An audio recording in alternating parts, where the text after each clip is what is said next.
कर्म चक्कर संसार है, कर्म ही बंद स्वरूप।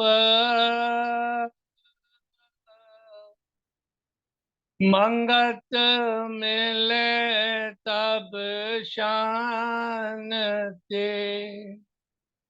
जब पाए निज रूप। कर्म चक्कर संसार है, कर्म ही बंद स्वरूप। मंगत मिले तब शांति, जब पाए निज रूप। दास आज जो विषय रखने जा रहा है वो है कर्म गति का सिद्धांत। कर्म गति का सिद्धांत क्या है? भगवान श्री कृष्ण ने गीता में स्वयं लिखा है कि कर्मों की गति बहुत अटपटी है। इसका कारण क्या है कि हमारा जीवन भी अटपटा है। बात चलती है कि एक मनुष्य सुखी है और दूसरा दुखी क्यों है। आश्चर्य तो ये है कि लुच्चे लफंगे लुटेरे रिश्वतखोर काला धंधा करने वाले सुखी दिखाई देते हैं, क्योंकि उनके पास बंगला है, मोटर है, कार है, लाखों की संपत्ति है। जबकि दूसरा व्यक्ति जो न्याय और धर्म की नीति के अनुसार पवित्र जीवन व्यतीत करता है वह दुखी क्यों दिखाई देता है। इसके पीछे कारण क्या है? महापुरुषों ने बड़ा सुंदर फरमाया का एक झोली में फूल खिले हैं, एक झोली में कांटे, कोई तो कारण होगा। कह रहे इसका कोई तो कारण है ही। वो कारण महापुरुष आगे हमको जो है बताएंगे। कहते हैं कि ऐसा जब हम संसार में प्रत्यक्ष देखते हैं तब हमारी श्रद्धा ईश्वर से ऊपर उठ जाती है। लगता है कि यहाँ कोई कायदा कानून नहीं है। हमें कई बार ऐसा लगता है कि ऊपर वाले के घर अंधेर है, परंतु सच्चाई ये है कि ईश्वर के घर पर ना देर है ना अंधेर है। इस इस चीज को हमने समझने के लिए कर्म सिद्धांतों को समझने की बहुत आवश्यकता है। कहते हैं इसको समझने के लिए हम कर्मों को सिद्धांतों को हमें समझना बहुत जरूरी है। कहते हैं संसार के किसी भी कार्य को करने के लिए उसके लिए सिद्धांत जरूर बने हैं। कहते हैं किसी भी विभाग को चलाने के लिए कुछ ना कुछ कायदे कानून बनाए गए हैं। कहते हैं जिस प्रकार से पुलिस विभाग को चलाने के लिए वहाँ के कायदे कानून बने हैं, उनका पीनल कोड बना हुआ है कि किसने क्या जुर्म करा उसको क्या सजा देनी है। चोरी करी तो उसकी क्या सजा है, डकैती करी तो उसकी क्या सजा है, हत्या करी तो उसकी क्या सजा है। कह लगे ये पुलिस की मैनुअल के अंदर आता है। इसी प्रकार परिवहन विभाग के भी अपने कायदे कानून हैं, पीडब्ल्यूडी के भी अपने कायदे कानून हैं। कह रहे हर विभाग को चलाने के लिए उसके कायदे कानून हैं। न्याय विभाग को चलाने के लिए उसकी भी सेक्शंस अलग अलग डिस्क्राइब की गई हैं। महापुरुष कहते हैं जगत की उत्पत्ति और स्थिति और गति नियंत्रित करने के लिए उसका संचालन सही तरीके से चले उसके लिए भी सिद्धांत बनाए गए हैं, और वह है कर्म का सिद्धांत। भगवान कृष्ण ने 18 के 18 अध्याय कर्म गति सिद्धांत के ऊपर लिखे हैं। गोस्वामी तुलसीदास जी ने बड़ा सुंदर फरमाया है अपने श्लोक में। कहा है कर्म प्रधान विश्व रच राखा, जो जस करे सो तस फल चाखा।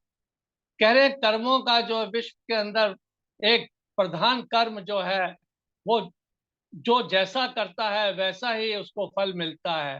कर्म के अनुसार ही हमारा जीवन जो है चलता है।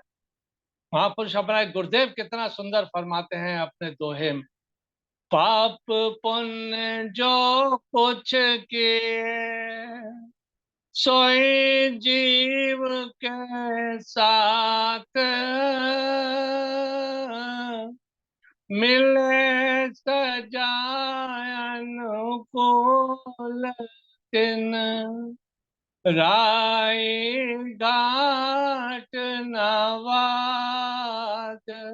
कितना सुंदर फरमाया गुरुदेव ने, जो तुलसीदास जी ने बात बताई। कहा पाप पुण्य जो कुछ हमने किए हैं जीवन के अंदर, उसकी सजा हमें मिलेगी ही मिलेगी, असंभव भावी है। ऐसा हो ही नहीं सकता कि कर्म कोई और करे और सजा उसकी कोई और पाए।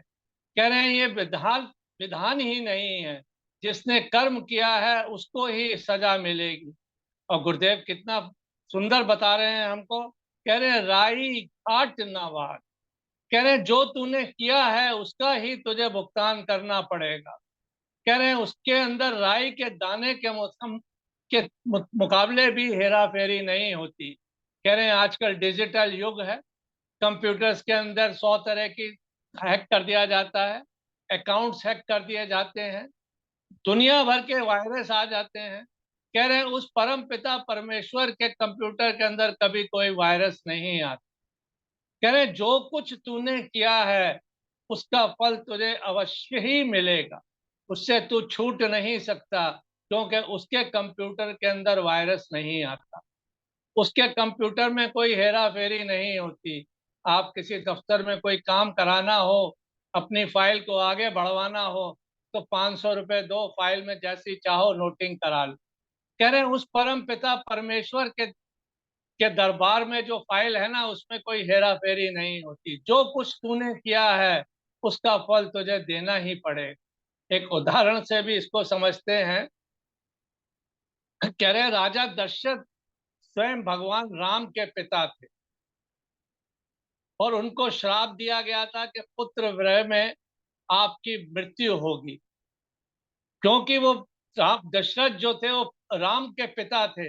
राम भगवान चाहते तो अपने पिता को 14 साल का एक्सटेंशन दे सकते, पर ऐसा नहीं, क्यों विधि का विधान है कि जो जिसने किया है उसका फल वो पाएगा ही पाएगा। कोई भी जीव इस धरती पर आया है वह कर्म के नियमों में बंधा हुआ है, उसके बिना छूट नहीं सकता। चाहे निर्गुण निराकार साकार ब्रह्मा भी अगर आ जाए साकार रूप लेके, तो उनको भी जो है कर्मों की गति से छूट नहीं सकते, उनको भी कर्मों की गति से बंधना पड़ेगा। कहा बात चलती है कर्म कहते किसे। सबसे बड़ी बात तो यह है, हमको पता होना चाहिए कर्म कहते कहते हैं। कहते हैं जो भी इस शरीर के द्वारा क्रिया किया जाता है उसे कर्म कहा जाता है। मिसाल के तौर पर हमें पानी पीना है, हमने पानी का ग्लास पिया और हमारी प्यास शांत हो गई। कह रहे हैं उठना बैठना सोना जागना, ये कहते हैं सब कर्मों की गति के अंदर ही आते हैं, इन सबको कर्म ही कहते हैं। अब महापुरुष हमको बताते हैं कि मेन कर्म होते कौन कौन से। तो पूरे महापुरुष ने हमको 3 गुणों के ऊपर पूरी कर्म सिद्धांत समझाने का कोशिश की है। कहा तीन कौन से गुण हमको महापुरुषों ने हमको बताए जो 3 प्रकार के कर्म हैं। कह रहे हैं पहला बताया क्रियामान कर्म, दूसरा बताया संचित कर्म, तीसरा बताया प्रारब्ध कर्म। अब ये क्रियामान कर्म क्या होता, कह रहे हैं ये वर्तमान जीवन जो हमको ये दे मिली, इसमें हम जो भी अच्छा और बुरा कार्य करते हैं वो सब क्रियामान कर्म कहलाता है।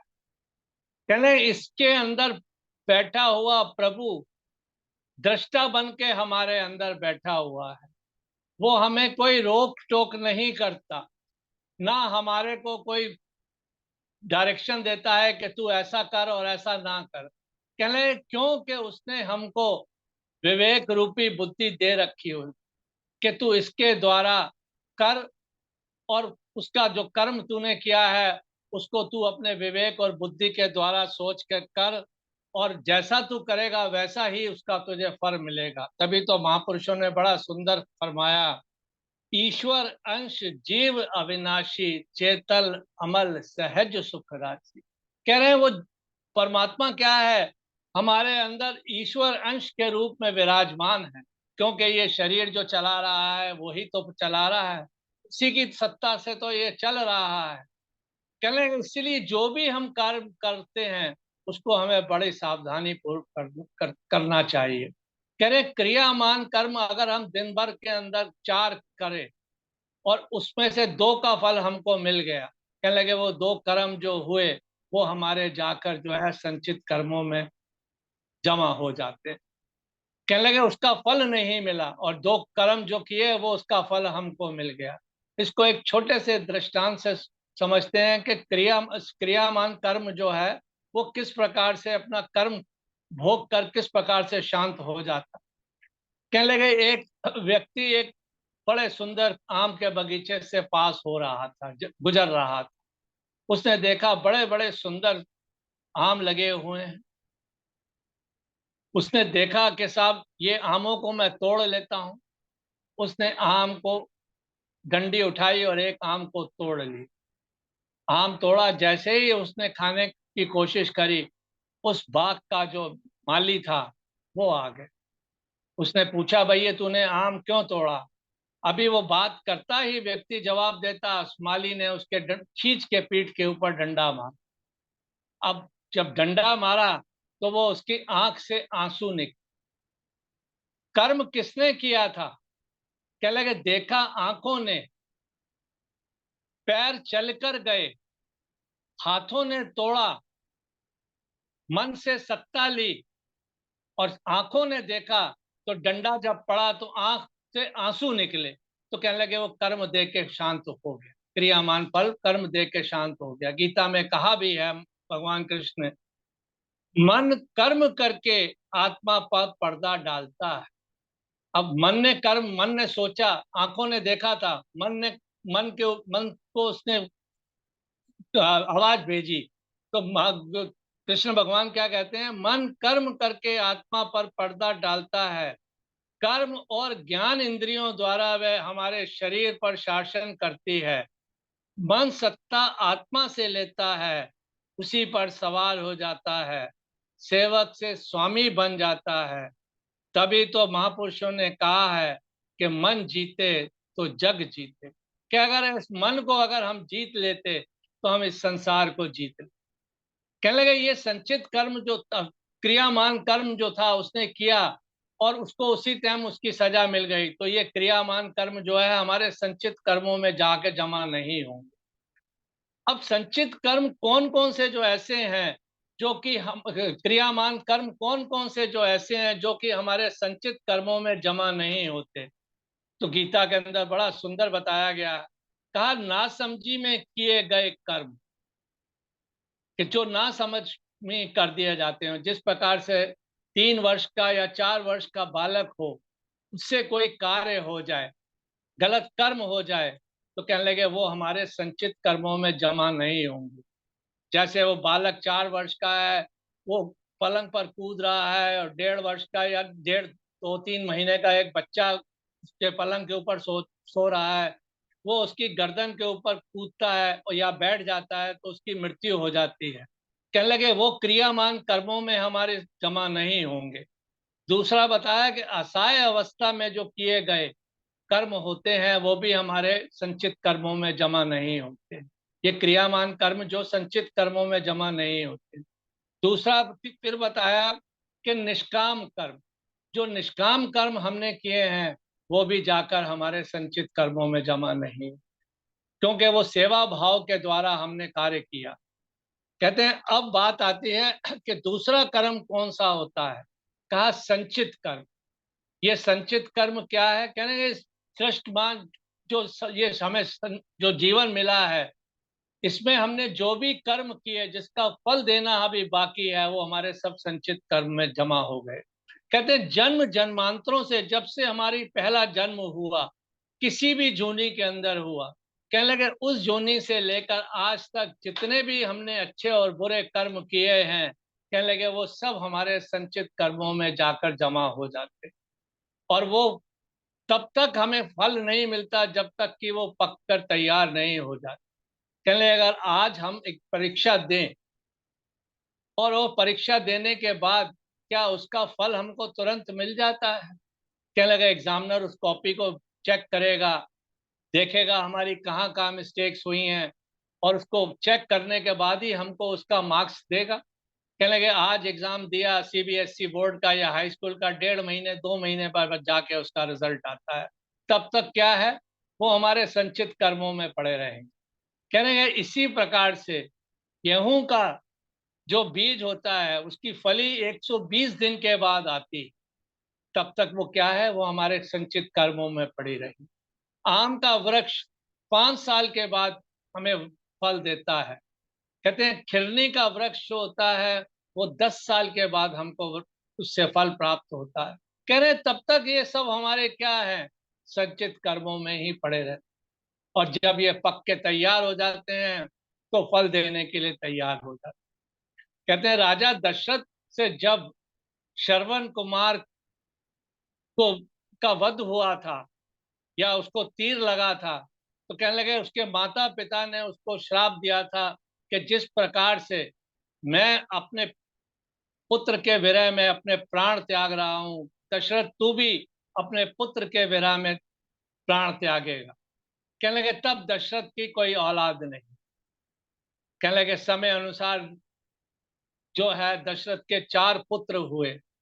4 पुत्र होने के बाद जब राम भगवान को राजगद्दी देनी थी, माता केकई कौशल्या सब इकट्ठे हुए। कहते कर्म फल एक के द्वारा नहीं होता है, जितने पात्र उसमें होते हैं जब तक वो सब इकट्ठे नहीं हो जाते तब तक कर्म फल कभी नहीं देते। कहने लगे तब जब तक सब पात्र इकट्ठे हो जाएंगे तब कर्म जो है फल हमें जो है जो हमने किया है उसका भोग भोगने के लिए हमें तैयार होना चाहिए। कहने लगे जब राम भगवान को 14 वर्ष का वनवास माता केकई ने मांगा तो माता कौशल्या भी मौजूद थी, भरत भी थे, लक्ष्मण भी थे, सारे सहदेव भी थे। कह रहे सब भाई जो थे वहां पर मौजूद थे। कहने लगे वो जब भगवान को 14 वर्ष का वनवास हुआ तो राम भगवान उसको रोक भी सकते थे? कहने लगे नहीं, वो कर्मों की गति अधिक न्यारी है, वो उनको 14 वर्ष का वनवास मिलना ही था, और वो राम भगवान 14 वर्ष के वनवास गए और दशरथ अपने पुत्र की विरह में जो है उन्होंने अपने प्राण त्याग दिए। कहने लगे तब तक वो क्या हुआ, संचित कर्मों में पड़े रहे, फल नहीं मिला, क्यों कि उनके पुत्र नहीं था। कह रहे इसी प्रकार से धृतराष्ट्र के कह रहे 100 पुत्र हुए और 100 के 100 जो थे वो मारे गए, धृतराष्ट्र अंधे हुए। तो बड़े दुखी मन से उन्होंने कृष्ण भगवान को पुकारा और कृष्ण से कहा हे कृष्ण, मुझे बताओ ये मेरे कौन से जन्मों का कर्म है जो मुझे इतनी सजा भोगनी पड़ रही है। तो कृष्ण भगवान ने उनको द्रव्य दृष्टि प्रदान की, कहा कि धृतराष्ट्र 1 जन्म 2 जन्म 3 जन्म, कह रहे 40 जन्म बाद जाकर धृतराष्ट्र को पता लगा कि वो एक परिधि था, शिकारी था।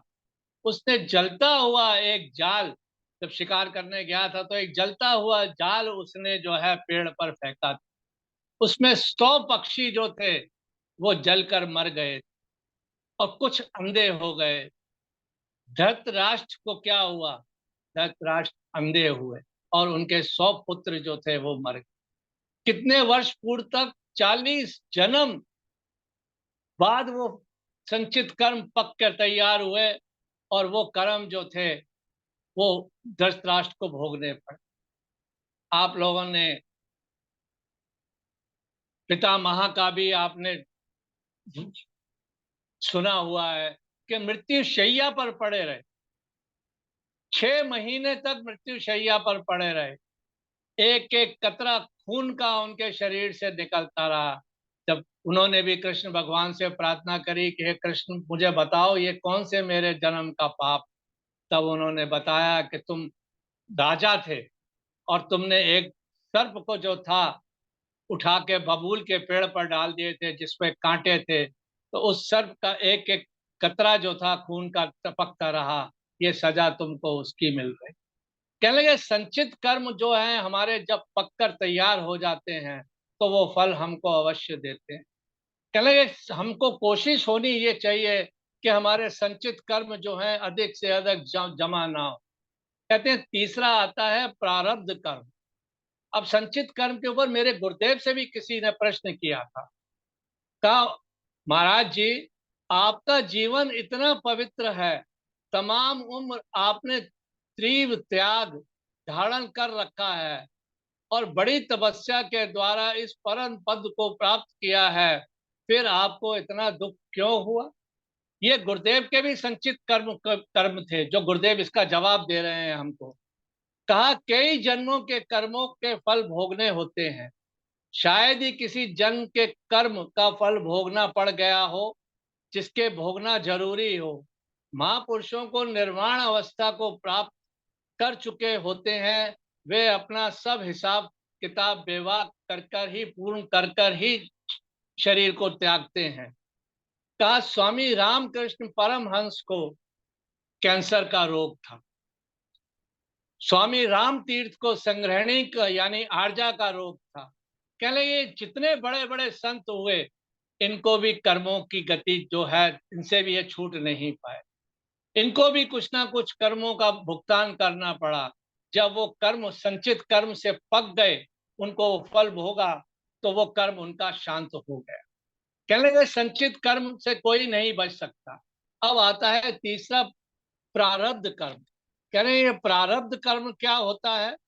कहने लगे जो हमारे संचित कर्म पक कर तैयार हो जाते हैं वो हमारी प्रारब्ध बन जाते हैं। ये हमको मानुष चोला मिला, ये हमारे प्रारब्ध के अनुसार ही हमें मिला। कोई हमारे संचित कर्म पुण्य जन्मों के कर्म अच्छे रहे होंगे और प्रभु परमात्मा की कुछ कृपा अत्यंत कृपा रही होगी जो कि हमको ये मानुष चोला मिला। और इस मानुष चोले में जो हमें कर्म जो हमारे संचित कर्म थे वो ये भोगने के लिए ही हमको ये मानुष चोला मिला। तभी तो कहा है महापुरुषों ने इच्छा से कर्म और कर्म से इच्छा। हमारी कोई इच्छा होगी जो हमको ये मानुष चोला मिला। और ये मानुष चोला क्या है? कर्म भोग जूनी है। इसके हमने अंदर जो हमें ये शरीर मिला है इस कर्म करने के लिए ये हमको मिला है। कोई पुण्य जन्म के कर्म हमारे बाकी होंगे जो कि हमको ये मिला। कहने लगे अगर हमने किसी अपने माँ बाप को बुढ़ापे में सताया, तंग किया, दुखी किया, कहने लगे हमारा पुत्र जो है हमको बुढ़ापे में आकर तंग करेगा, हमको भी वही भोगना पड़ेगा जो कि हमारे माँ बाप जिस प्रकार से हमने अपने माँ बाप को दुखी किया था। कहने लगे ये कर्म छूटता नहीं है, ये हमारे प्रारब्ध के अंदर हमको वो भोगने के लिए ही हमको मानुष चोला मिलता है। कहने लगे जितना हम प्रारब्ध होता है, कभी कभी हम देखते हैं ना कि वो पैसे वाला हो गया, उसके पास तो कल कुछ भी नहीं था। कहने लगे ये उसके प्रारब्ध था, उन जन्मों के अंदर उसने कोई इतने अच्छे कर्म किए हुए थे, इतना कर्म थे जो इस जन्म में आकर उसको धनवान हो गया। कहने लगे उसका कोई इसमें वो नहीं था, कहने लगे वो उसको मिलना ही था। तभी तो कह रहे हैं प्रारब्ध में जो कुछ लिखा है वो तेरे को मिलेगा ही मिलेगा, तू इसके पीछे चाहे भाग या मत भाग, पर पुरुषार्थ तुझे अवश्य करना। कहने लगे इसीलिए हमको जो प्रारब्ध मिलता है उस प्रारब्ध को भी हमने बहुत सोच समझ के ही उसको भोगना है। कभी कभी क्या होता है हम प्रारब्ध हमको मिल तो गया, हमें पैसा भी मिल गया, अहंकार आ गया उस प्रारब्ध में और हम अर्थ अनर्थ गलत कार्य करने लग जाते, तो कहने लगे हमारा प्रारब्ध भी जो है वो खराब हो जाता। कहते हैं हम इस वाणी के द्वारा, इस वाइब्रेशन के द्वारा भी कई प्रकार के कर्म करते। कहते हैं हम क्या करते हैं कि वाणी से किसी को उल्टा सीधा कह दिया। कहते हैं जब हम वाणी से किसी को उल्टा सीधा कह दिया तो हमको लगा कि हमने क्या गलत कहा। कह रहे नहीं, वो वाणी भी तेरा कर्म बना देगी। इसको एक छोटी सी बात से समझते हैं। कहने लगे अगर एक अंधा व्यक्ति जा रहा है, उससे पूछो कि भाई आपकी ये आंखें कैसे खराब हो गई, प्यार से पूछो तो वो बड़े प्यार से बता देगा आपको। कि भैया मैं जीवन से ऐसा था, या मेरे को एक्सीडेंट हो गया, मेरे को ये इस तरह दिक्कत हो गई, अगर हम उससे पूछे रूट वे में, कह रहे भाई तेरे बाबा तेरी आंखें कैसी फूट गई, तो उसको कितना क्रोध आएगा, कितना गुस्सा आएगा। तो कबीर दास जी ने बड़ा सुंदर फरमाया, ऐसी बानी बोलिए मन काया खोए, औरन को शीतल करे, आप शीतल होए। कह रहे हैं और कर्म हमारे क्या है, कह रहे हैं वाइब्रेशंस हमारी ट्रैवल करती है। आज आप किसी के बारे में गलत से गलत विचार गाते हैं आपके, तो क्या होगा, आपको वो व्यक्ति जिसके बारे में आप गलत से गलत सोच रहे हैं, वो जब आपको मिलेगा तो उसकी भी आपके प्रति वो रिस्पेक्ट, वो उस वे में आपको नहीं देखेगा जिस वे में वो आपको देखता था, क्योंकि वो तरंगे जो थी, वाइब्रेशन, वो उस तक पहुंच रही थी।